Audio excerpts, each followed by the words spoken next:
Hello and welcome to Ananta IAS academy. 12 December 2025 current affairs analysis വീഡിയോയിലേക്ക് എല്ലാവർക്കും സ്വാഗതം. സമയം വൈകിപ്പിക്കുന്നില്ല. നമ്മൾ എല്ലാ ദിവസവും ചെയ്യുന്നത് പോലെ ഏറ്റവും ഇമ്പോർട്ടൻ്റ് ആയിട്ടുള്ള 2 ന്യൂസ് ആർട്ടിക്കിൾസ് നമ്മൾ ഇന്ന് അനാലിസിസ് ചെയ്യാൻ പോവുകയാണ്. ഓക്കെ, അതിൽ ഇന്നത്തെ എഡിറ്റോറിയലായിട്ട് വന്നിരിക്കുന്ന US national security strategy recently release ചെയ്യുകയുണ്ടായി. അതിൻ്റെ ഒരു ഇന്ത്യൻ ആപ്ലിക്കേഷൻ എങ്ങനെയായിരിക്കും ഇന്ത്യനെ അത് അഫക്റ്റ് ചെയ്യുക എന്നുള്ളൊരു കാര്യമൊക്കെ ആയിരിക്കും നമ്മൾ ഇന്നത്തെ ആദ്യത്തെ ന്യൂസിൻ്റെ അനാലിസിസിൽ കൂടുതൽ നോക്കുക. അതിനുശേഷം രണ്ടാമതായി നമ്മൾ നോക്കുന്നത് കുറച്ച് ദിവസങ്ങളായിട്ട് ന്യൂസ് പേപ്പറുകളെല്ലാം ചർച്ച ചെയ്യുന്ന ഇന്ത്യൻ റുപ്പി ഡിപ്രീസിയേഷൻ, അതിനെക്കുറിച്ചിട്ടും നമ്മൾ നോക്കുന്നതായിരിക്കും. ഓക്കെ, സോ വൺസ് അഗെയിൻ നമ്മൾ സമയം കളയുന്നില്ല.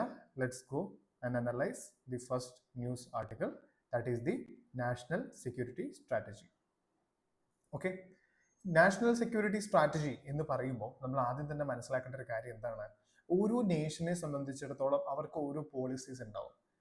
ട്രേഡ്, ഇപ്പം ഇന്ത്യയെ സംബന്ധിച്ചിടത്തോളം എങ്ങനെയായിരിക്കണം ട്രേഡ് ബൂസ്റ്റ് ചെയ്യേണ്ടത് എന്ന് പറഞ്ഞു തരുവാനായിട്ട്, അല്ലെങ്കിൽ എന്നൊരു അജണ്ട, അല്ലെങ്കിൽ എന്താണ് നമ്മളുടെ ട്രേഡിന്റെ മോട്ടീവ്, അല്ലെങ്കിൽ നമ്മളുടെ ഫിലോസഫി എന്താണ് എല്ലാം പറയുന്നതാണ് എന്ത്, നമ്മുടെ ട്രേഡ് പോളിസീസ് എന്ന് പറയുന്നത്. ഓക്കെ, അതേപോലെ തന്നെ നമ്മൾക്ക് ഓരോ പെർട്ടിക്കുലർ ആയിട്ട് ഇപ്പോൾ AIക്കാണെങ്കിൽ AI മിഷൻ ഉണ്ട്. പിന്നെ അതേപോലെ തന്നെ നമ്മൾക്ക് ന്യൂക്ലിയർ പോളിസീസ് ഉണ്ട്. ആ ന്യൂക്ലിയർ പോളിസീസിൽ നമ്മൾ പറയുന്ന കുറച്ച് പോയിന്റ്സ് ഉണ്ട്. എന്താണ്? No first use policy. പിന്നെ അതേപോലെ തന്നെ ന്യൂക്ലിയർ വെപ്പൺ ഇല്ലാത്ത രാജ്യങ്ങൾക്ക് നേരെ ഇന്ത്യ യൂസ് ചെയ്യില്ല. അതേപോലെ തന്നെ ഇന്ത്യക്ക് നേരെ ബയോളജിക്കൽ വെപ്പൺസ് പ്രയോഗിക്കുകയാണെങ്കിലും ഇന്ത്യ ഇത് യൂസ് ചെയ്യും എന്നിങ്ങനെ പല പല കാര്യങ്ങളെ കുറിച്ചിട്ടുള്ള പോളിസീസ് ഉണ്ട്. ഒരുപാട് പോളിസീസ് നമ്മൾ കേൾക്കുന്നുണ്ട്. ഓക്കെ, അപ്പോൾ ആ ഒരു കാറ്റഗറിയിൽ നോക്കുമ്പോൾ US ഗവൺമെന്റിന്റെ ഈ നാഷണൽ സെക്യൂരിറ്റി പോളിസി അല്ലെങ്കിൽ നാഷണൽ സെക്യൂരിറ്റി സ്ട്രാറ്റജി എന്ന് പറയുന്നത് എന്താണ്? എങ്ങനെയാണ് അവരുടെ, അല്ലെങ്കിൽ അവരെങ്ങനെയാണ് അവരുടെ ഒരു ഗ്രേറ്റ് മിഷൻ എന്ന് പറയുന്ന ഒരു മിഷൻ ഉണ്ട്. ആ മിഷന്റെ പേരാണ് മഗ, MAGA, മഗ. മഗ എന്ന് പറഞ്ഞാൽ എന്താണ്? Make America great again. Make America great again. ഇപ്പൊ മഗാ പോളിസി എന്ന് പറയുന്ന ഒരു സംഗതി ഉണ്ട്. അപ്പൊ ഈ മഗാ പോളിസിയിൽ നമ്മൾ മനസ്സിലാക്കേണ്ട ഒരു കാര്യം എന്താണെന്ന് വെച്ച് കഴിഞ്ഞാൽ, ഇപ്പൊ ട്രംപ് 1.0, അതായത് ഇപ്പോൾ ഇത് ഡൊണാൾഡ് ട്രംപിന്റെ സെക്കൻഡ് ടേം ആണ് US പ്രസിഡന്റ് ആയിട്ട്. അദ്ദേഹത്തിന്റെ ഫസ്റ്റ് ടേമിൽ അദ്ദേഹം ഡിക്ലെയർ ചെയ്യുകയും, അല്ലെങ്കിൽ അതിന് മുന്നേ തന്നെ അവിടെ ഉണ്ടായിരുന്ന ഒരു കൈൻഡ് ഓഫ് ഫിലോസഫിയാണ് മഗ എന്ന് പറയുന്നത്. പക്ഷേ ട്രംപ് അഡ്മിനിസ്ട്രേഷൻ ഫസ്റ്റ് ടൈം വന്നപ്പോൾ അവർ വളരെയധികം എംഫസിസ് ചെയ്തിരിക്കുന്ന ഒരു കാറ്റഗറി ഓഫ്, അല്ലെങ്കിൽ ഒരു സ്റ്റൈൽ ഓഫ് ഓപ്പറേഷൻസ് എന്ന് പറയുന്നത് മഗ ആണ്. അതായത് വീണ്ടും അമേരിക്കനെ ഗ്രേറ്റ് ആക്കുക എന്നുള്ള ഒരു പോളിസിയുടെ അടിസ്ഥാനത്തിൽ വർക്ക് ചെയ്യുന്ന ഒരു രീതി. ഓക്കെ, അപ്പോൾ ഈ ഒരു പ്രോസസ്സ്, ഈ ഒരു പരിപാടി, അല്ലെങ്കിൽ ഈ ഒരു പ്രോസസ്സ് വന്നതിന്റെ, അല്ലെങ്കിൽ ഈ ഒരു പോളിസിയുടെ, അല്ലെങ്കിൽ ഈ ഒരു ഒബ്ജക്റ്റീവിനെ, ഓക്കെ, ഈ ഒബ്ജക്റ്റീവിനെ ഒരു സ്ട്രാറ്റജി വഴി റിയാലിറ്റിയിലേക്ക് കൊണ്ടുവരിക എന്നുള്ളതാണ് നമ്മളുടെ ഈ NSS, അതായത് നാഷണൽ സെക്യൂരിറ്റി സ്ട്രാറ്റജിയുടെ ഭാഗം എന്ന് പറയുന്നത്. ഓക്കെ, അപ്പോൾ നമുക്ക് ആദ്യം തന്നെ നോക്കാം. നമുക്ക് കൂടുതൽ, അതായത് ഈ ഒരു ന്യൂസിനെ നമുക്ക് കൂടുതൽ ഡീപ്പായിട്ട് അനലൈസ് ചെയ്യുന്നതിന് മുന്നേ let's talk about this particular article.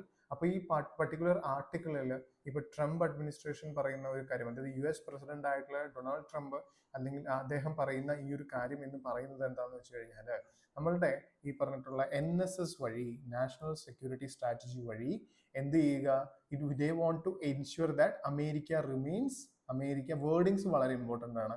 International റിലേഷൻസിൽ ഏറ്റവും ഇമ്പോർട്ടൻ്റ് ആയിട്ടുള്ള കുറച്ച് കാര്യങ്ങളാണ് വാക്കുകൾ എന്ന് പറയുന്നത്. അപ്പോൾ അമേരിക്ക എന്താണ്? America wants to remain the world's strongest. ഈ അഡ്ജക്റ്റീവ്സ് ഒക്കെ വളരെ ഇമ്പോർട്ടൻ്റ് ആണ്. They want to be strongest as well as richest and most powerful and most successful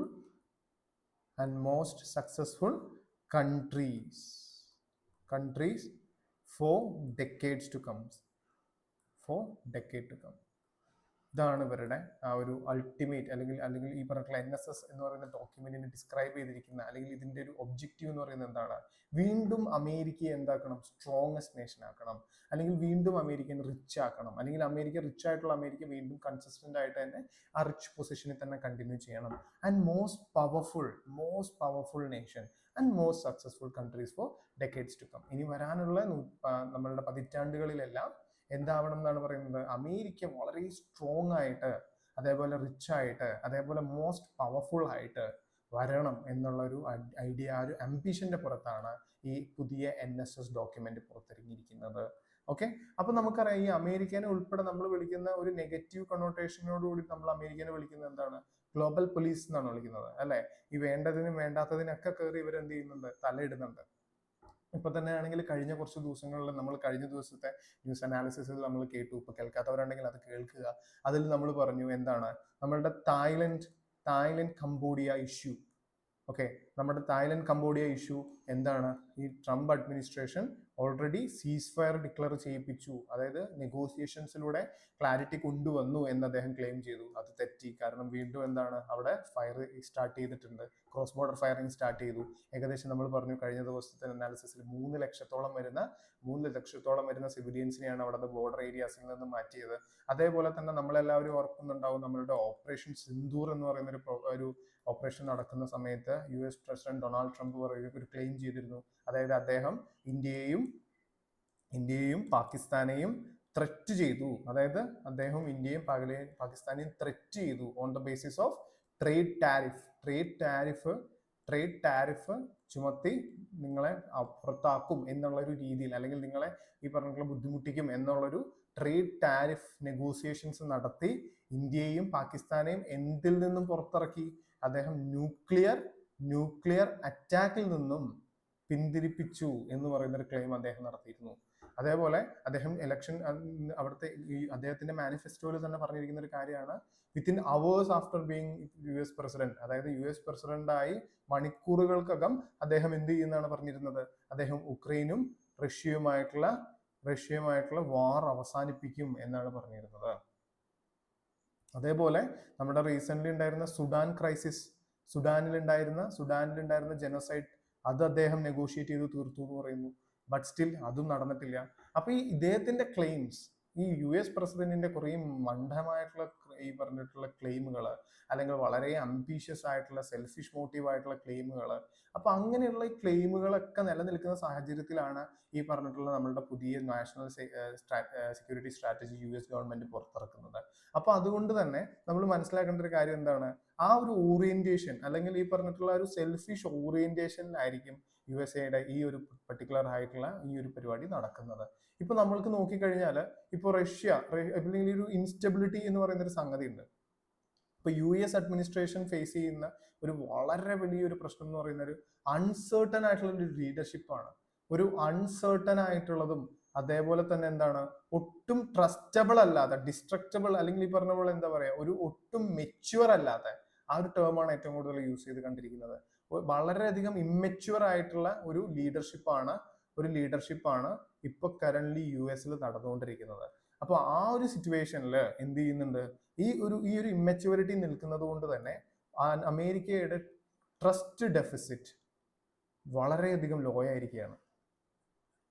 കാരണം ഒരുപാട് ഇഷ്യൂസ്, അദ്ദേഹത്തിന്റെ കനേഡിയൻ പരാമർശങ്ങളായിക്കോട്ടെ, അല്ലെങ്കിൽ ഈ പറഞ്ഞിട്ടുള്ള ഗൾഫ് ഓഫ് മെക്സിക്കോനെ അദ്ദേഹം ഗൾഫ് ഓഫ് USA ആക്കുന്നുണ്ടായിരുന്നു. അപ്പൊ അങ്ങനെ ഒരുപാട് വിഡ്ഢിത്തരമായിട്ടുള്ള ക്ലെയിമുകളും കാര്യങ്ങളൊക്കെ അദ്ദേഹം എന്ത് ചെയ്യുന്നുണ്ട്. അപ്പൊ അതെല്ലാം ഒരു എന്താ പറയാ, ഒരു വളരെയധികം ട്രസ്റ്റ് ഡെഫിസിറ്റ് ക്രിയേറ്റ് ചെയ്യാനായിട്ട് ചെയ്യുകയാണ് ഉണ്ടായത്. അപ്പോൾ ആ ഒരു സിറ്റുവേഷനിൽ അതിനെല്ലാം മറയ്ക്കുവാനായിട്ട് കൂടി വേണമെന്നുണ്ടെങ്കിൽ ഈ നാഷണൽ സെക്യൂരിറ്റി സ്ട്രാറ്റജി വന്നിരിക്കുന്നതെന്ന് വേണമെങ്കിൽ പറയാം. അപ്പൊ ഇതിന്റെ സോൾ എയിം എന്ന് പറയുന്നത് എന്താണ്? സോൾ എയിം ഞാൻ ആദ്യം പറഞ്ഞു, മഗയാണ്. That is make America great again. ഏതൊക്കെ സ്പിയറിൽ ഗ്രേറ്റ് ആക്കണം എന്നാണ് പറയുന്നത്? America should be remains world strongest, richest and most powerful and most successful countries for decades to come. Okay? Yes. അപ്പോ ഇതിനകത്ത് എങ്ങനെയാണ് ഈ സ്ട്രോങ്ങസ്റ്റ് ആൻഡ് പവർഫുൾ ആവുക? അപ്പൊ അതിന് പറയുന്ന ഒരു കാര്യം എന്താണ്? They means to solidify US influence abroad. USA influence കൂട്ടണം, അതായത് ഈ പുറം രാജ്യത്തിലുള്ള US ഗവൺമെന്റിന്റെ ഇൻഫ്ലുവൻസ് കൂട്ടണം. അപ്പൊ അവർക്ക് ഈ ഒരു ബാക്കിയുള്ള നേഷൻസിന്റെ എല്ലാം ഡൊമസ്റ്റിക് ആയിട്ടുള്ള ഇഷ്യൂസിൽ, ബാക്കിയുള്ള നേഷൻസിന്റെ ഡൊമസ്റ്റിക് ഇഷ്യൂസിൽ എന്ത് ചെയ്യുന്നുണ്ട്? ഈ ഇന്റർഫിയറൻസ് വരുന്നുണ്ട്, ഈ അൺനെസസറി ഇന്റർഫിയറൻസ് കയറി വരുന്നുണ്ട്. ഇപ്പൊ റീസെന്റ് നോക്കുകയാണെന്നുണ്ടെങ്കിൽ പാകിസ്ഥാന്, ഞാനത് ഇപ്പോഴും നമുക്കൊന്ന് റെക്ടിഫൈ ചെയ്തെടുക്കണം, ബട്ട് സ്റ്റിൽ ഞാൻ കേട്ടൊരു റൂമറാണ്, പാകിസ്ഥാൻ ഏകദേശം 300 മില്യണിന്റെ ഒരു നമ്മളുടെ ലൈക്ക് ഒരു ഫൈറ്റർ ജെറ്റ് ആണ് ഇപ്പോൾ റീസെന്റ് US ഓഫർ ചെയ്തിരിക്കുന്നത്. അപ്പോൾ ഇതിനകത്ത് എന്താ സംഭവിക്കുക? ഇപ്പോൾ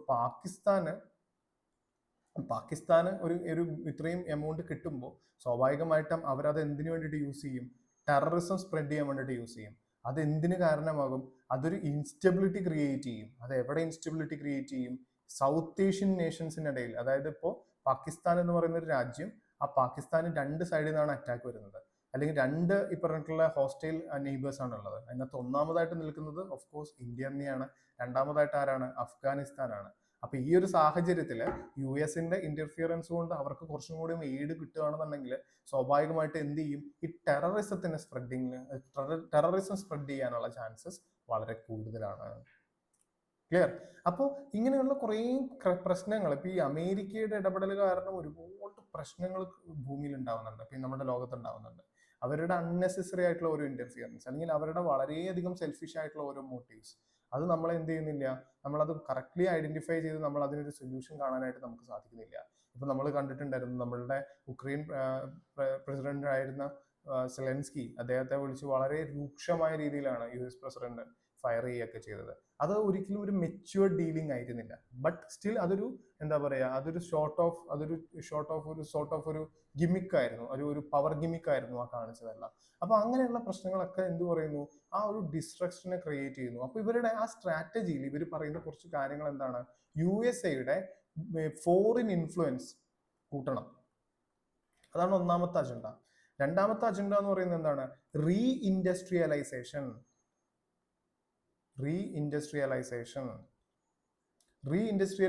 ഓഫ് US ഇക്കോണമി.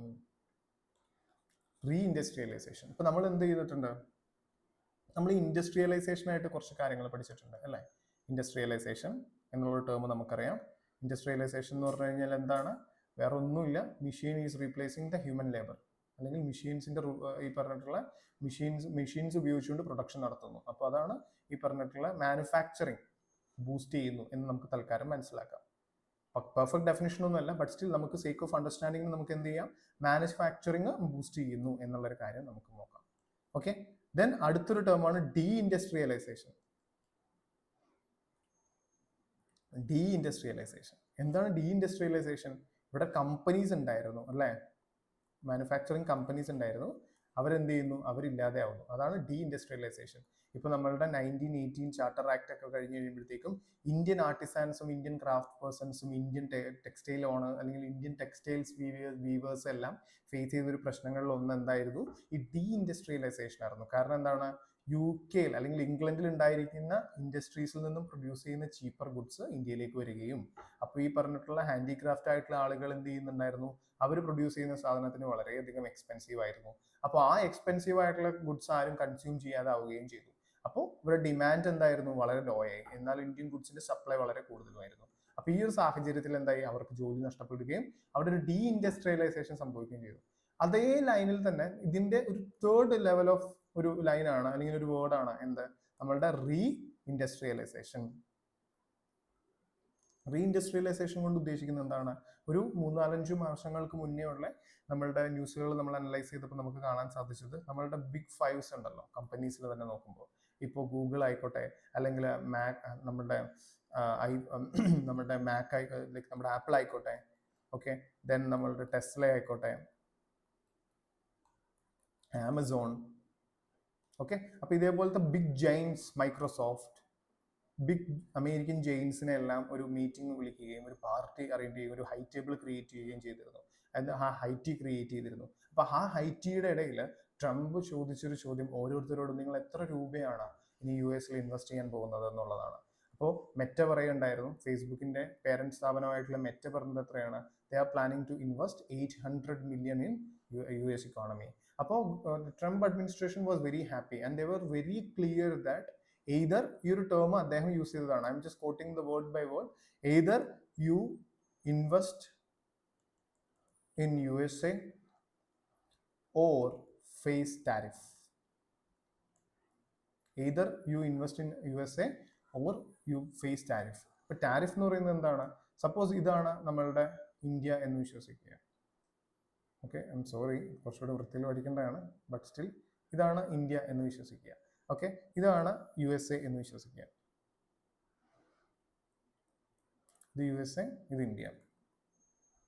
ഓക്കെ, അപ്പോൾ ഇന്ത്യയിൽ നിന്നും ഒരു ഗുഡ് അല്ലെങ്കിൽ ഇന്ത്യയിൽ നിന്നും ഒരു ഗുഡ് വരുന്ന സാഹചര്യത്തിൽ, ഓക്കെ, ഇപ്പൊ സപ്പോസ് നമ്മുടെ മാരുതി ഉണ്ടാക്കിയിരിക്കുന്ന ഒരു കാർ ഉണ്ട്. ആ കാറിന്റെ വില 2 ലക്ഷം രൂപയാണെന്ന് വിശ്വസിക്കുക, 2 ലാക്ക് ആണെന്ന് വിചാരിക്കുക. അപ്പൊ ഈ കാർ USA എത്തിക്കഴിയുമ്പോൾ സ്വാഭാവികമായിട്ടും US ഉണ്ടാക്കുന്ന കാറിന്റെ സ്റ്റാർട്ടിംഗ് പ്രൈസ് എന്ന് പറയുന്നത് ഇപ്പൊ ടെസ്ല അല്ലെങ്കിൽ അവിടെ ഒരു ചീപ്പർ ആയിട്ടുള്ള ഒരു ടെസ്ലയുടെ ഒരു ചീപ്പർ മോഡൽ ഉണ്ടെന്ന് അസ്യൂം ചെയ്യുക. ഇതൊരു ഹൈപ്പോത്തറ്റിക്കൽ സിറ്റുവേഷൻ ആണ്. ടെസ്ലയുടെ ആ കാറിന്റെ റേറ്റ് ഇന്ത്യൻ റുപ്പിയിൽ നോക്കുമ്പോൾ ഒരു 3 ലാക്ക് ആണെന്ന് വിശ്വസിക്കുക. ഓക്കെ, അപ്പോൾ ഈ ഇന്ത്യൻ കാറിന്റെ റേറ്റ് 2 ലാക്ക് ആയതുകൊണ്ട് തന്നെ പൊതുവേ നമ്മൾ പഠിച്ചിരിക്കുന്ന ഒരു തിയറി എന്താണ്? പ്രൈസ് കുറവുള്ള സാധനങ്ങൾക്ക് എപ്പോഴും എന്തായിരിക്കും? ഡിമാൻഡ് കൂടുതലായിരിക്കും എന്ന് നമ്മൾ കേട്ടിട്ടുണ്ട്. അപ്പൊ പ്രൈസ് കുറവാണ് ഇന്ത്യൻ കാറിന്, അപ്പോൾ ആളുകൾ എന്ത് ചെയ്യും? കൂടുതലും ഇന്ത്യൻ കാർ പർച്ചേസ് ചെയ്യുക ഇൻസ്റ്റെഡ് ഓഫ് ടെസ്ല. അപ്പോൾ ഈ ടാരിഫ് എന്ന് പറയുന്ന കാര്യം ഇപ്പോഴാണ് പ്ലേ ചെയ്യുന്നത്. ഈ ഒരു കോണ്ടെക്സ്റ്റിലാണ് എന്ത് ടാരിഫ് എന്ന് പറയുന്ന സംഗതി കളിക്കുന്നത്. അപ്പൊ ടാരിഫ് പ്രകാരം എന്താണ് സംഭവിക്കുക?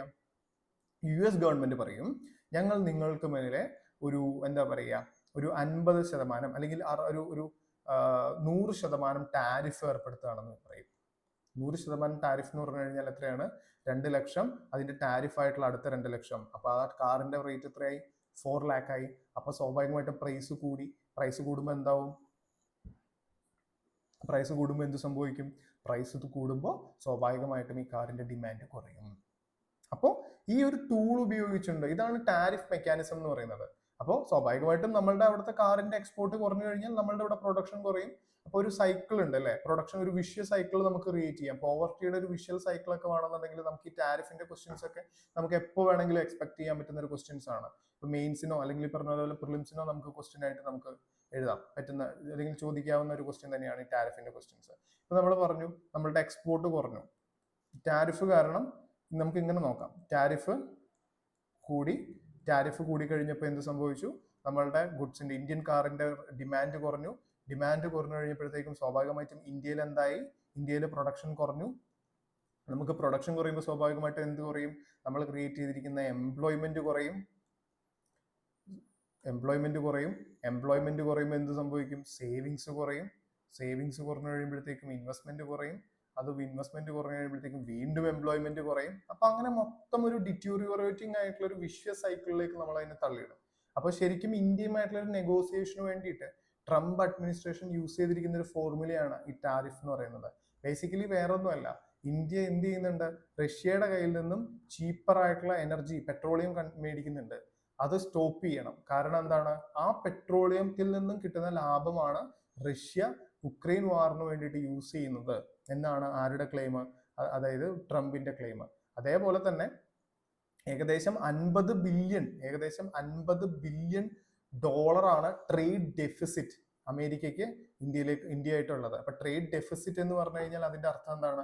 നമ്മളിപ്പോ ഒരു രാജ്യമായിട്ട് ഇപ്പൊ ഞാൻ ആദ്യം പറഞ്ഞു, ഇത് നമ്മുടെ USA ആണെന്ന് വിചാരിക്കുക. ഇത് USA, ഇത് ഇന്ത്യ. ഓക്കെ, അപ്പൊ ഈ ഇന്ത്യ, അപ്പൊ നമ്മൾ എന്ത് ചെയ്യുന്നുണ്ട്? നമ്മൾ USA നിന്നും ഗുഡ്സ് ഇന്ത്യയിലേക്ക് എന്ത് ചെയ്യുന്നുണ്ട്? ഇമ്പോർട്ട് ചെയ്യുന്നുണ്ട്. ഓക്കെ, അത് ഇന്ത്യയിൽ നിന്നും ഗുഡ്സ് USA എന്ത് ചെയ്യുന്നുണ്ട്? എക്സ്പോർട്ട് ചെയ്യുന്നുണ്ട്. ഒരു വാല്യൂ സേക്കിന് വേണ്ടി പറയുവാണെങ്കിൽ നമ്മൾ സപ്പോസ് ഒരു 50 രൂപയുടെ മൂല്യമുള്ള ₹50 രൂപയുടെ ഗുഡ്സ് ആണ് ഇമ്പോർട്ട് ചെയ്യുന്നതെങ്കിൽ നമ്മൾ എക്സ്പോർട്ട് ചെയ്യുന്നത് ഏകദേശം 80 രൂപയുടെയാണ്. അതായത് USAക്ക്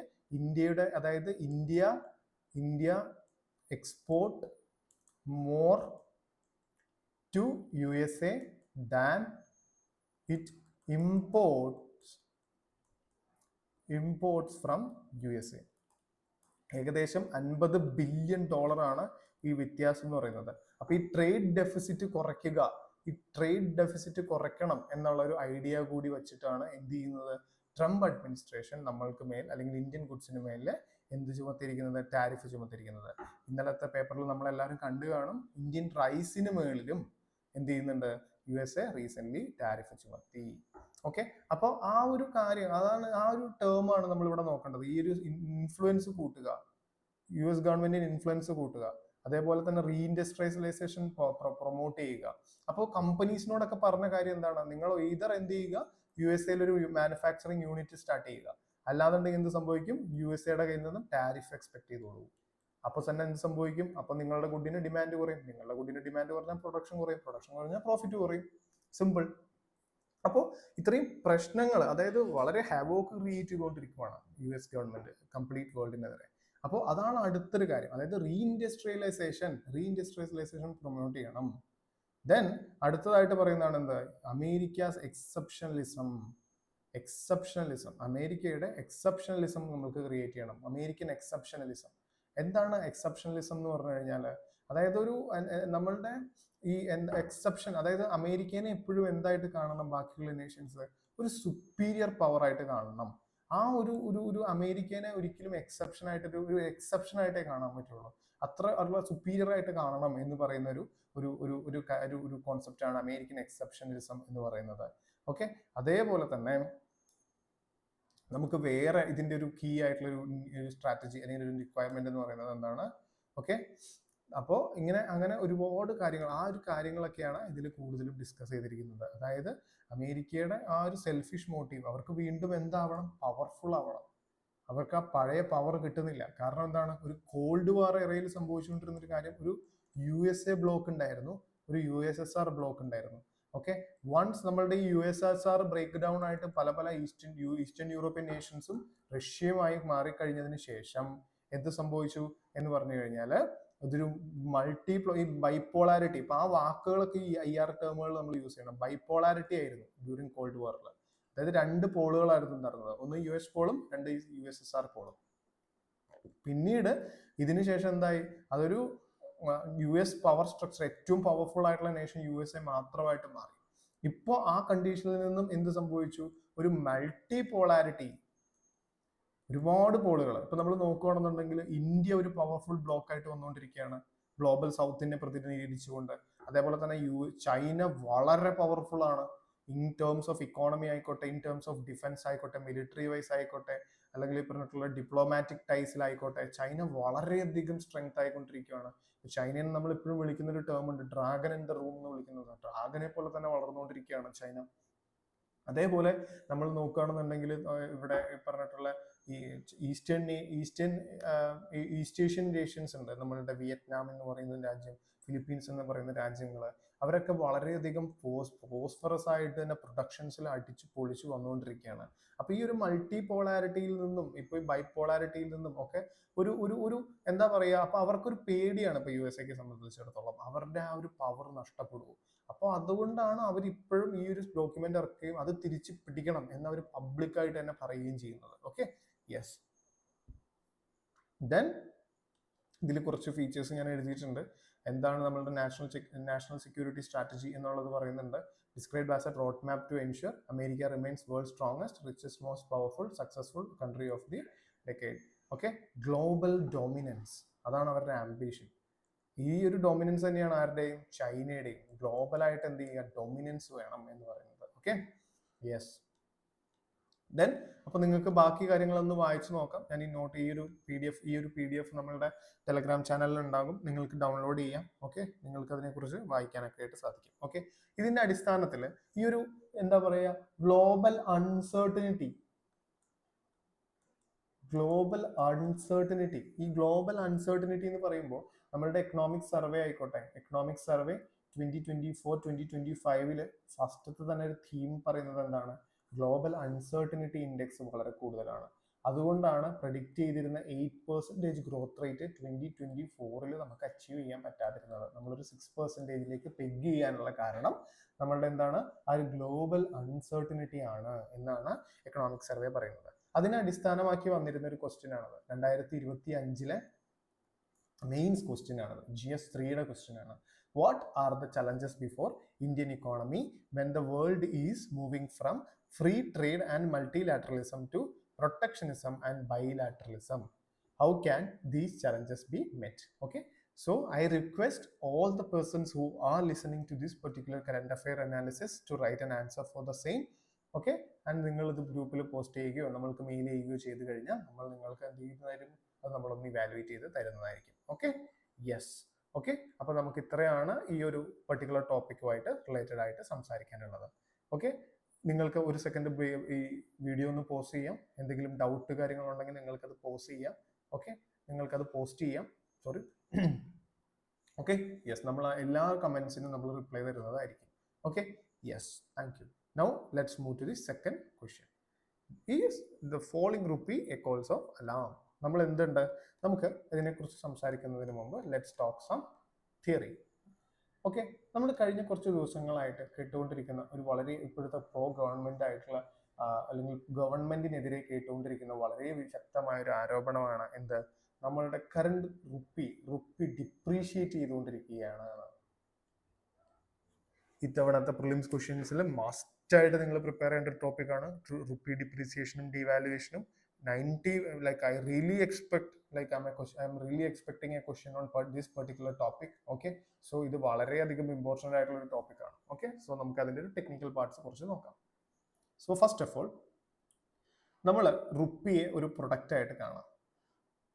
okay, first of all let's assume rupee as a product, ഒരു വസ്തുവായിട്ട് കാണാം.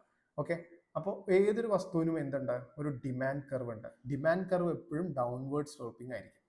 ഓക്കെ, അപ്പോൾ ഇതിന്റെ സപ്ലൈ കർവ് എന്താണ്, സപ്ലൈ കർവ് എപ്പോഴും ഒരു അപ്വേർഡ് സ്ലോപ്പിംഗ് ആയിരിക്കും. Okay, in relation to price. അപ്പോൾ ഇക്വിലിബ്രിയം പ്രൈസ് എന്ന് പറയുന്നത് ഈ പോയിന്റ് ആണ്. ദാറ്റ് ഈസ് ഈ ഒരു പോയിന്റിലാണ് നമ്മൾ എന്ത് പറയുന്നത്, ഇക്വിലിബ്രിയം പ്രൈസ് എന്ന് പറയുന്നത്. ഓക്കെ, അപ്പോൾ ഒരു വസ്തുവിന്റെ ഡിമാൻഡ് കൂടുക അല്ലെങ്കിൽ വാല്യൂ കൂടുക എന്ന് പറഞ്ഞാൽ അതിന്റെ അർത്ഥം എന്താണ്, അതിന്റെ ഡിമാൻഡ് കൂടുക എന്നുള്ളതാണ്. അപ്പൊ ഡിമാൻഡ് കൂടുമ്പോൾ ഡിമാൻഡ് കർവ് എവിടേക്ക് ഷിഫ്റ്റ് ചെയ്യും, ഡിമാൻഡ് കർവ് റൈറ്റ് സൈഡിലേക്ക് ഷിഫ്റ്റ് ചെയ്യും. ഓക്കെ, ഈ റൈറ്റ് സൈഡിലേക്ക് ഷിഫ്റ്റ് ചെയ്യുന്ന സാഹചര്യത്തിൽ പുതിയൊരു ഡിമാൻഡും സപ്ലൈയും കൂടി അവിടെ ഫോം ചെയ്യുന്നു, പുതിയൊരു ഇക്വിലിബ്രിയം പ്രൈസും അവിടെ ഫോം ചെയ്യുന്നു. And this price is known as പുതിയ പ്രൈസ്, അതായത് P1 എന്നുള്ളതാണ് നമ്മളുടെ ന്യൂ പ്രൈസ്. ലൈക്ക് വൈസ് നമ്മളുടെ ഇന്ത്യൻ കറൻസീസ്, ഓക്കെ, ലൈക്ക് നമ്മളുടെ ഇന്ത്യൻ കറൻസി നമുക്ക് അസ്യൂം ചെയ്യാം. ഓക്കെ, അപ്പോൾ നമ്മളുടെ ഇന്ത്യൻ കറൻസി, ഇത് നമ്മളുടെ ഇന്ത്യൻ കറൻസിയുടെ ഡിമാൻഡ് ആണെന്ന് നോക്കാം. ഇതാണ് നമ്മുടെ ഇന്ത്യൻ കറൻസിയുടെ സപ്ലൈ എന്ന് നോക്കാം. ഓക്കെ, അപ്പോൾ ഇതായിരുന്നു ആദ്യത്തെ പ്രൈസ് എന്ന് പറയുന്നത്, അതായത് വാല്യൂ. നമ്മൾ ഇനി പ്രൈസിന് പകരം നമുക്ക് യൂസ് ചെയ്യാം വാല്യൂ. ഓക്കെ, ഇതായിരുന്നു ആദ്യത്തെ വാല്യൂ എന്ന് പറയുന്നത്. എല്ലായ്പ്പോഴും നമ്മളുടെ വാല്യൂ കൂടുക എന്ന് പറഞ്ഞാൽ അതിന്റെ അർത്ഥം ഡിമാൻഡ് കൂടുക എന്നുള്ളതാണ്. അപ്പൊ ഡിമാൻഡ് കൂടി എന്ന് വിചാരിക്കുക, വാല്യൂ കൂടുക എന്ന് പറഞ്ഞാൽ ഡിമാൻഡ് കൂടുക എന്നുള്ളതല്ല, ഡിമാൻഡ് കൂടുക എന്ന് പറഞ്ഞാൽ റൈറ്റ് സൈഡിലേക്ക് ഡിമാൻഡ് കർവ് ഷിഫ്റ്റ് ചെയ്യും എന്നാണ് നമ്മൾ അസ്യൂം ചെയ്യേണ്ടത്.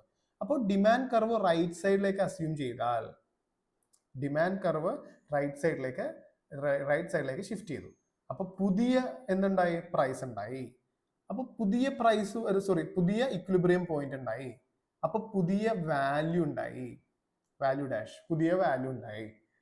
ഓക്കെ, അപ്പൊ ആ വാല്യൂ കൂടുകയല്ലേ ചെയ്യുന്നത്. എന്താ ഇപ്പൊ സംഭവിച്ചിരിക്കുന്നത്, ഒരു ഡിമാൻഡ് കൂടുകയാണെങ്കിൽ ഡിമാൻഡ് ഫോർ പർട്ടിക്കുലർ കറൻസി കൂടിയാൽ അത് എന്തിലേക്ക് ലീഡ് ചെയ്യും, that will leads to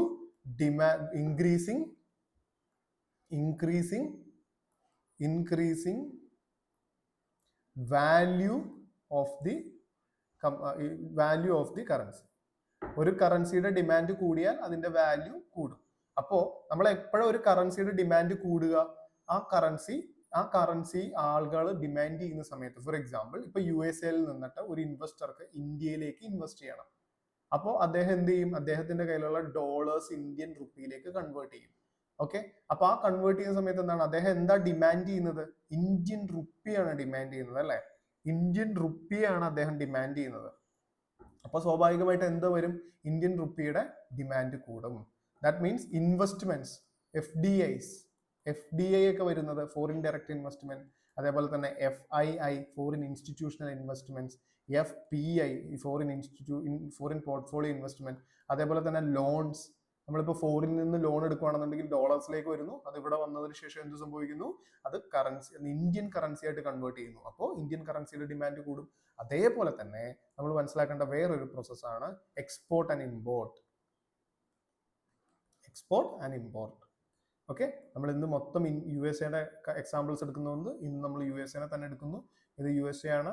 okay, yes, then നമ്മളുടെ ഇന്ത്യയാണ്. ഓക്കെ, ഇതാണ് ഇന്ത്യ. ഓക്കെ, സോ അപ്പോൾ നമ്മൾ എന്ത് ചെയ്തു, നമ്മൾ ആദ്യം പറഞ്ഞു ഇന്ത്യയിൽ നിന്നും ഗുഡ്സ് എവിടേക്കാണ് കൂടുതൽ പോകുന്നത്, USA പോകുന്നു. ഓക്കെ, അപ്പൊ ഇവിടെ നിന്ന് ഗുഡ്സ് USA പോകുമ്പോൾ USA നിന്ന് എന്ത് വരണം, ക്യാഷ് ഫ്ലോ USA നിന്നും ഇന്ത്യയിലേക്ക് വരണം, ക്യാഷ് ഫ്ലോ ചെയ്ത് വരണം. ഓക്കെ, USA നിന്നും ഇന്ത്യയിലേക്ക്. അപ്പോൾ ആ വരുന്ന സമയത്ത് എന്താണ്, അവിടെ നിന്ന് വരുമ്പോൾ അത് ഡോളർ ആയിരിക്കും അല്ലെ. അപ്പൊ ഡോളർ വന്ന് ഇന്ത്യ കയറണമെങ്കിൽ ഡോളർ കൊണ്ട് പറ്റുമോ? ഇല്ല, റുപ്പി. അപ്പൊ റുപ്പിയുടെ ഡിമാൻഡ് കൂടും. ദാറ്റ് മീൻസ് എക്സ്പോർട്ട് കൂടുമ്പോൾ സ്വാഭാവികമായിട്ടും ഇന്ത്യൻ റുപ്പിയുടെ വാല്യൂ കൂടും. ക്ലിയർ ആയെന്ന് വിശ്വസിക്കുന്നു. ഓക്കെ, അപ്പോൾ ഇതാണ് എന്ത് പറയുന്നത്, റുപ്പി അപ്രീസിയേഷൻ. നോട്ട് ചെയ്ത് വെച്ചോളൂ. ഈ പറയുന്ന കാര്യത്തിനെയാണ്, ഈ ഒരു പ്രോസസ്സിനെ വിളിക്കുന്ന പേരാണ് റുപ്പി അപ്രീസിയേഷൻ. അപ്രീസിയേഷൻ എന്ന് പറഞ്ഞു കഴിഞ്ഞാൽ എന്താണ്, റുപ്പിയുടെ വാല്യൂ കൂടുന്നു. റുപ്പിയുടെ വാല്യൂ കൂടാനുള്ള കാരണങ്ങൾ എന്തൊക്കെയാണ്? ഇൻവെസ്റ്റ്മെന്റ് കൂടിയാൽ മതി, അതേപോലെ തന്നെ നമ്മളുടെ എക്സ്പോർട്ട്സ് കൂടിയാൽ മതി, ലോണുകൾ ഒരുപാട് ഇന്ത്യയിലേക്ക് വന്നാൽ മതി. അതായത് പുറമേ നിന്നുള്ള ആളുകൾ എന്ത് ചെയ്യുക, ഇന്ത്യൻ റുപ്പിയുടെ ഡിമാൻഡ് കൂട്ടണം. ഇതൊരിക്കലും നമുക്ക് എല്ലാവർക്കും പൈസയ്ക്ക് ആവശ്യമുണ്ട്, അതുകൊണ്ട് അതിന്റെ വില കൂടുന്നു, അങ്ങനെയല്ല ഞാൻ ഉദ്ദേശിച്ചത്. പുറമേ നിന്ന്, എബ്രോഡിൽ നിന്ന്, ഫോറിനിൽ നിന്നും ഇന്ത്യയിലേക്ക് വരുന്ന ഗുഡ്സ് എന്ത് ചെയ്യാം, ആ ഒരു പേയ്മെന്റിന്റെ സമയത്താണ് നമുക്ക് എന്ത് സാഹചര്യം, നമുക്ക് റുപ്പി അപ്രീഷിയേറ്റ് ചെയ്യുന്നു, അതായത് വാല്യൂ ഇൻക്രീസ് ആവുന്നു. എന്തുകൊണ്ടാണ് വാല്യൂ ഇൻക്രീസ് ആവുന്നത്? ഡിമാൻഡ് കൂടുന്നത് കൊണ്ട്. Okay, yes. In same graph, ഇതേ ഗ്രാഫില് ഓക്കെ, നമുക്കൊരു പുതിയൊരു ഡയഗ്രാം കൂടി നോക്കാം. Okay, yes. Normal demand curve എപ്പോഴും താഴത്തേക്ക്, ഡിമാൻഡ് കർവ്, സപ്ലൈ കർവ് എപ്പോഴും മുകളിലേക്ക്, സപ്ലൈ കർവ്. ഇതാണ് ഇക്വിലിബ്രിയം പോയിന്റ്. അപ്പോൾ ഇവിടെ പ്രൈസ്, ഇവിടെയാണ് പ്രൈസ് വരുന്നത്. അപ്പോൾ അതുകൊണ്ട് ഇതാണ് പഴയ പ്രൈസ്. അങ്ങനെ ഇരിക്കെ സപ്പോസ് നമ്മളുടെ റുപ്പിയുടെ ഡിമാൻഡ് കുറഞ്ഞു എന്ന് വിചാരിക്കാം. റുപ്പിയുടെ ഡിമാൻഡ് കുറഞ്ഞു. കൂടിയാൽ എങ്ങടേക്കാണ്? റൈറ്റിലേക്കാണ്. അപ്പൊ കുറയുമ്പോഴോ? ലെഫ്റ്റിലേക്ക്. ഇന്ത്യൻ റുപ്പിയുടെ ഡിമാൻഡ് കുറഞ്ഞു. ഇതാണ് പുതിയ ഡിമാൻഡ്. അപ്പൊ സ്വാഭാവികമായിട്ടും ഇക്വിലിബ്രിയം പോയിന്റ് മാറി. അപ്പൊ വാല്യൂ നോക്കൂ, വാല്യൂവും പ്രൈസും രണ്ടാന്ന് ഞാൻ പറഞ്ഞു. അപ്പൊ ഈ വാല്യൂ എന്തായി? അപ്പൊ ഈ ഒരു വാല്യൂ പുതിയ വാല്യൂ, അതായത് പി ഡാഷ് എന്ന് പറയുന്ന പുതിയ വാല്യൂ വരുന്നു. അപ്പൊ ഈ പി ഡാഷ് എന്ന് പറയുന്നത് സംഭവിച്ചിരിക്കുന്നത് എന്താണ്? പി എന്ന് പറയുന്ന വാല്യൂ ആണ്. അപ്പൊ പ്രൈസ് എന്ന് പറയുന്നത് അതായത് വാല്യൂ ആണ്. അപ്പൊ വാല്യൂ ഡൗൺ ആയി, ഡിക്രീസ് ചെയ്തു, റൈറ്റ്? അതായത് എന്തിന്റെ ഡിക്രീസ് ചെയ്തു? റുപ്പിയുടെ വാല്യൂ ഡിക്രീസ് ചെയ്തു. ഓക്കെ, അപ്പൊ നമ്മൾ ആദ്യം പറഞ്ഞ കണ്ടീഷൻസിന്റെ എല്ലാം ഓപ്പോസിറ്റ് നോക്കിയാൽ മതി. ഒന്നാമതായിട്ട് എന്ത് ചെയ്താൽ മതി? ഇന്ത്യയിൽ നിന്നും FDI കുറഞ്ഞാൽ മതി. FDI കുറഞ്ഞ വാല്യൂ കുറയും. അതേപോലെ തന്നെ ഇന്ത്യൻസ് ഇൻവെസ്റ്റ് ചെയ്ത് കഴിഞ്ഞാൽ, ഇന്ത്യൻസ് എബ്രോഡ് പോയിട്ട് ഇൻവെസ്റ്റ് ചെയ്യുന്ന സമയത്ത് ഇന്ത്യൻ റുപ്പിയുടെ ഡിമാൻഡ് കുറയും. അപ്പൊ ഇവിടെ ഡിമാൻഡ് കൂടിയ അപ്രീസിയേഷൻ, ഇവിടെ സപ്ലൈ കൂടും. കാരണം നമുക്ക് ഡിമാൻഡ് എന്താണ്, ഈ പറഞ്ഞിട്ടുള്ള ഡോളർ മേടിക്കണമെങ്കിൽ നമ്മൾ സപ്ലൈ ചെയ്യുന്ന എന്താണ്? പകരം സപ്ലൈ ചെയ്യുന്ന ഇന്ത്യൻ റുപ്പിയാണ്. അപ്പൊ സപ്ലൈ കൂടി കഴിഞ്ഞാൽ വാല്യൂ കുറയും. ഇന്ത്യൻ റുപ്പിയുടെ സപ്ലൈ കൂടി കഴിഞ്ഞാൽ വാല്യൂ കുറയും. അപ്പൊ ഇന്ത്യൻസ് എബ്രോഡ് ഇൻവെസ്റ്റ് ചെയ്യുന്ന നേരത്തെ എന്ത് ചെയ്യും? അവരുടെ കയ്യിലുള്ള ഗാന്ധി, അതായത് ഇന്ത്യൻ റുപ്പി കൊടുത്തിട്ട്, അവരുടെ കയ്യിലുള്ള ഇന്ത്യൻ റുപ്പി കൊടുത്തിട്ട് അവർ എന്ത് മേടിക്കും in return? Foreign currency. For the time being let's assume that as dollar അവര് മേടിക്കും. ക്ലിയർ? സോ ഇതാണ് നമ്മളുടെ രണ്ടാമത്തെ കാര്യം. മൂന്നാമതായിട്ട് നമുക്ക് എന്ത് പറയാം? എക്സ്പോർട്ടും ഇമ്പോർട്ടും നമ്മൾ പറഞ്ഞു അല്ലെ. അപ്പൊ ആ എക്സ്പോർട്ടും ഇമ്പോർട്ടിൽ എക്സ്പോർട്ട് ചെയ്യുകയാണെന്നുണ്ടെങ്കിൽ വാല്യൂ കൂടും. അപ്പൊ നേരെ ഓപ്പോസിറ്റ്, ഇമ്പോർട്ട് കൂടി. ഇമ്പോർട്ട് കൂടുമ്പോൾ എന്ത് സംഭവിച്ചു? ഇതാണ് ഇന്ത്യ, ഓക്കെ, ദെൻ ഇതാണ് USA. ഓക്കെ, അപ്പൊ ഇന്ത്യ ഒരുപാട് USA നിന്നും ഇമ്പോർട്ട് ചെയ്തു എന്ന് വിചാരിക്കുക. അപ്പൊ ക്യാഷ് എവിടെ നിന്ന് എവിടേക്കാ പോവുക? ഇന്ത്യയിൽ നിന്നും USA പോവുക. ഇന്ത്യയിൽ നിന്നും പുറത്തിറങ്ങുമ്പോൾ റുപ്പി, അത് ഇവിടെ എത്തുമ്പോഴത്തേക്കും ഡോളർ. അപ്പൊ എന്ത് ചെയ്യും? ഡോളർ എനിക്ക് വേണ്ട, റുപ്പി എനിക്ക് വേണ്ട, ഡോളർ മതി. ഇന്ത്യൻ റുപ്പിയുടെ സപ്ലൈ കൂടും. സപ്ലൈ കൂടുമ്പോൾ വാല്യൂ കുറയും. ഓക്കെ, അപ്പൊ അങ്ങനെയാണ് ഈ വാല്യൂ എന്ത് ചെയ്യുന്നത്? താഴത്തേക്ക് വരുന്നത്. ഓക്കെ, അപ്പോ ഈ വാല്യൂ താഴത്തേക്ക് വരുന്നത് ഓട്ടോമാറ്റിക്കലി, ഇപ്പൊ ഡിമാൻഡ് ആൻഡ് സപ്ലൈനെ വിളിക്കുന്ന പേരാണ് മാർക്കറ്റ് ഫോഴ്സസ് എന്ന് വിളിക്കുന്നത്. ഓക്കെ, ഡിമാൻഡ് ആൻഡ് സപ്ലൈനെ വിളിക്കുന്ന പേരാണ് മാർക്കറ്റ് ഫോഴ്സസ്. അപ്പൊ ഈ മാർക്കറ്റ് ഫോഴ്സസ് കാരണം ഓട്ടോമാറ്റിക്കലി റുപ്പിയുടെ വാല്യൂ താഴത്തേക്ക് വരുന്ന സിറ്റുവേഷനെ വിളിക്കുന്ന പേരാണ് ഡിപ്രീസിയേഷൻ.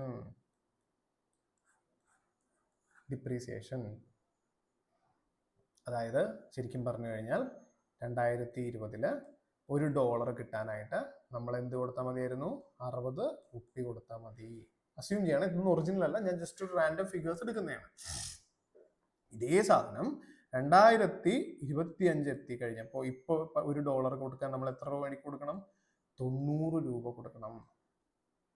ശരിക്കും ഇന്ത്യൻ റുപ്പിയുടെ റേറ്റ് കൂടുക, അതായത് റേറ്റ് വില കൂടിക്കൊണ്ടിരിക്കുക ഡോളറിന്റെ, അത് ഇതിന്റെ വില കുറയുന്നതാണ്. അപ്പൊ ഇങ്ങനെ പറയാം, വാല്യൂ ഓഫ് ഡോളർ ഇൻക്രീസ് ആയാൽ വാല്യൂ ഓഫ് റുപ്പി ഡിക്രീസ് ആവും. Okay, yes. അപ്പോൾ ഇതാണ് ഡിപ്രീസിയേഷൻ. ഇങ്ങനെയാണ് ഡിപ്രീസിയേഷൻ എന്ന് പറയുന്ന സംഗതി. ഇതാണ് ഇന്ത്യയിൽ ഇപ്പോൾ ഡിപ്രീസിയേഷൻ ആയിട്ട് നടക്കുന്ന കാര്യം. ഓക്കെ, ഡെഫിനറ്റ്ലി നിങ്ങൾക്ക് എന്ത് സംശയം ഉണ്ടെങ്കിലും നിങ്ങൾ കമന്റ് ചെയ്യണം. ഇത് വളരെ ഇമ്പോർട്ടൻ്റ് ആയിട്ടുള്ള ഒരു ടോപ്പിക്കാണ്. എന്തായാലും നമ്മളൊരു ക്വസ്റ്റ്യൻ എക്സ്പെക്ട് ചെയ്യുന്നുണ്ട്. Okay, yes. അപ്പോൾ ഇതിൽ നിങ്ങൾ മനസ്സിലാക്കേണ്ട ഒരു കാര്യം, ഇപ്പൊ ഡിപ്രീസിയേഷൻ എന്താണ് എന്ന് നിങ്ങൾക്ക് മനസ്സിലായി എന്ന് ഞാൻ വിശ്വസിക്കുന്നു. ഓക്കെ, അപ്പോൾ അതിന്റെ ബേസിസിലാണ് ഈ ഒരു ആർട്ടിക്കിൾ വർക്ക് ചെയ്യുന്നത്. ഓക്കെ, ദെൻ ഈ പറഞ്ഞ പോലെ എന്തുകൊണ്ടാണ് ഡിപ്രീസിയേഷൻ ഉണ്ടായത്, ആദ്യം തന്നെ ഇവിടെ പറയുന്ന ഒരു കാര്യം എന്താണ്, ഹയർ ട്രേഡ് ഡെഫിസിറ്റ് ആണെന്ന് പറയുന്നു. ട്രേഡ് ഡെഫിസിറ്റ് എന്താണെന്നുള്ളത് നമ്മൾ കഴിഞ്ഞ ന്യൂസിന്റെ അനാലിസിസ്, അതായത് തൊട്ടു മുന്നത്തെ ന്യൂസിൽ നമ്മൾ പറഞ്ഞു ട്രേഡ് ഡെഫിസിറ്റ് എന്ന് പറയുന്ന കോൺസെപ്റ്റ് എന്താണെന്നുള്ളത്. അപ്പൊ നിലവിൽ ഇന്ത്യയിൽ ട്രേഡ് ഡെഫിസിറ്റ് ആണ്. ഞാൻ പറഞ്ഞു USA-ക്കും ഇന്ത്യയെ നോക്കുകയാണെന്നുണ്ടെങ്കിൽ USA-ക്കാണ് ട്രേഡ് ഡെഫിസിറ്റ്. പക്ഷേ when it comes to this thing, അതായത് നമ്മളുടെ when it comes to other nations, India ഒരു മൊത്തത്തിൽ ഇന്ത്യയുടെ ട്രേഡ് ഡെഫിസിറ്റ് വളരെ കൂടുതലാണ്. അതാണ് ഒന്നാമത്തെ കാര്യം. അതായത് ട്രേഡ് ഡെഫിസിറ്റ് കൂടുതലാണെന്ന് പറഞ്ഞാൽ അതിന്റെ അർത്ഥം എന്താണ്, ഇന്ത്യ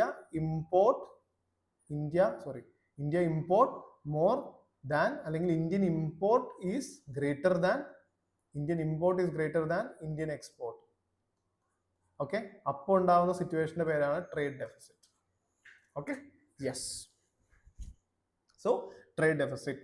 ഓക്കെ, ദെൻ നിങ്ങൾ എന്ത് ചെയ്യുക, നിങ്ങൾ ഈ ഒരു ആർട്ടിക്കിൾ ഒന്നുകൂടി വായിക്കുക. നമ്മൾ ഈ പറഞ്ഞിട്ടുള്ള, നിങ്ങൾക്ക് ഇപ്പോൾ തിയറി എന്തായാലും മനസ്സിലായിട്ടുണ്ടെന്ന് ഞാൻ വിശ്വസിക്കുന്നു. അത് മനസ്സിലായിട്ടുണ്ടെങ്കിൽ നമുക്ക് ഇത് ജസ്റ്റ് ഒന്ന് വായിച്ചു കഴിഞ്ഞാൽ തന്നെ എന്താണ് ഇതിനകത്ത് ഉദ്ദേശിക്കുന്നത് എന്നുള്ള കാര്യങ്ങൾ നമുക്ക് മനസ്സിലാവും. വളരെ നല്ലൊരു ആർട്ടിക്കിൾ ആണ്. ഇതിനകത്ത് നമ്മളുടെ ഒരു PYQ ആയിട്ട് വരുന്ന ഒരു സംഗതിയായിരുന്നു ഇമ്പോർട്ട് കവർ എന്ന് പറയുന്നത്. ആ ഇമ്പോർട്ട് കവർ എന്ന് പറയുന്ന പോർഷൻ ഈ ഒരു ഇതിനകത്ത് ഡിസ്കസ് ചെയ്യുന്നുണ്ട്. അതേപോലെ തന്നെ ഇതിനകത്ത് ഇവര് സംസാരിക്കുന്നത് നമ്മുടെ ഈ ഒരു എപ്പോഴും ഈ പറഞ്ഞിട്ടുള്ള ഡിപ്രീസിയേഷൻ ഒരു വളരെ ഡേഞ്ചർ ആണോ എന്നുള്ളതാണ്. അപ്പൊ അവര് പറയുന്നത് എന്താണ്, അല്ല, റുപ്പിയുടെ വാല്യൂ കുറഞ്ഞ ഓട്ടോമാറ്റിക്കലി എന്ത് സംഭവിക്കും, ഓട്ടോമാറ്റിക്കലി ഇന്ത്യൻ ഗുഡ്സ് എന്താവും, ചീപ്പർ ആവും. ഇന്റർനാഷണൽ മാർക്കറ്റിൽ ഇന്ത്യൻ ഗുഡ്സ് ചീപ്പർ ആവും. ഇന്ത്യൻ ഗുഡ്സ് ചീപ്പർ ആവുമ്പോൾ എന്ത് സംഭവിക്കും, ഇന്ത്യൻ ഗുഡ്സിന്റെ ഡിമാൻഡ് കൂടും. ഇന്ത്യൻ ഗുഡ്സിന്റെ ഡിമാൻഡ് കൂടുമ്പോൾ ഇന്നേവേ അത് ഇന്ത്യക്ക് ബൂസ്റ്റ് ചെയ്യും. അപ്പൊ അതാണ് ഇതിന്റെ തീം. ആ ഒരു തീമിലാണ് ഇവർ വർക്ക് ചെയ്യുന്നത്. So that is there. ഇത് നമ്മളുടെ അദ്ദേഹം മെൻഷൻ ചെയ്യുന്നത് എന്താണ്, I don't think we are in a situation where we need to be alarmed. We are the worst performing currency in the last 3 months may be. Okay, നമ്മൾ last 3 മാസത്തിലെ ഏറ്റവും worst ആയിട്ട് perform ചെയ്തുകൊണ്ടിരിക്കുന്ന ഒരു currency നമ്മളായിരിക്കാം. Agree. But if we take a 2-year horizon, I think other than the Korean currency, all other emerging market currency have possibly depreciated against the dollar much more than the rupee. Indian rupee മാത്രമൊന്നുമല്ല, Korean കറൻസീസും depreciation നടന്നിട്ടുണ്ട്. Okay, so ശരിക്കും ഇതിനകത്ത് നമ്മളെല്ലാം detail ആയിട്ടുള്ള ഒരു explanation നമുക്ക് AI ഉപയോഗിച്ചുകൊണ്ടും നമ്മളുടെ ഓൺ നോട്ട്സിലും ഒക്കെ നമ്മൾ മെൻഷൻ ചെയ്തിട്ടുണ്ട്. സോ നിങ്ങൾ എന്ത് ചെയ്യുക, നിങ്ങൾ ഈ ഒരു PDF ഡൗൺലോഡ് ചെയ്യുക, എന്നിട്ട് പ്രിന്റ് ഔട്ട് എടുക്കുക, ദെൻ ഇത് വായിക്കുക. ഒരുപാട് ഡേറ്റാസ് നമ്മൾ ഇതിനകത്ത് കോട്ട് ചെയ്തിട്ടുണ്ട്, നിങ്ങൾക്ക് ഒരുപാട് യൂസ്ഫുൾ ആയിരിക്കും. Okay, yes. അപ്പോൾ നമ്മൾ ഒരുപാട് സമയം നിങ്ങളുടെ കളയുന്നില്ല. ഈ ഒരു സെഷൻ നിങ്ങൾക്ക് വളരെയധികം ഉപകാരപ്പെട്ടു എന്ന് ഞാൻ വിശ്വസിക്കുന്നു. നിങ്ങളുടെ ഫീഡ്ബാക്കുകളെല്ലാം നമ്മൾക്ക് കമന്റ് ആയിട്ട് നിങ്ങൾ രേഖപ്പെടുത്തുക. ഞങ്ങൾ അത് എന്തായാലും ചെക്ക് ചെയ്യുന്നതായിരിക്കും. നിങ്ങൾ പറയുന്ന കാര്യങ്ങൾ നമ്മൾ ഇംപ്രൂവ് ചെയ്യുന്നതായിരിക്കും. ഓക്കെ, സോ ഇത്രയാണ് എനിക്ക് പറയാനുള്ളൂ. Thank you for listening.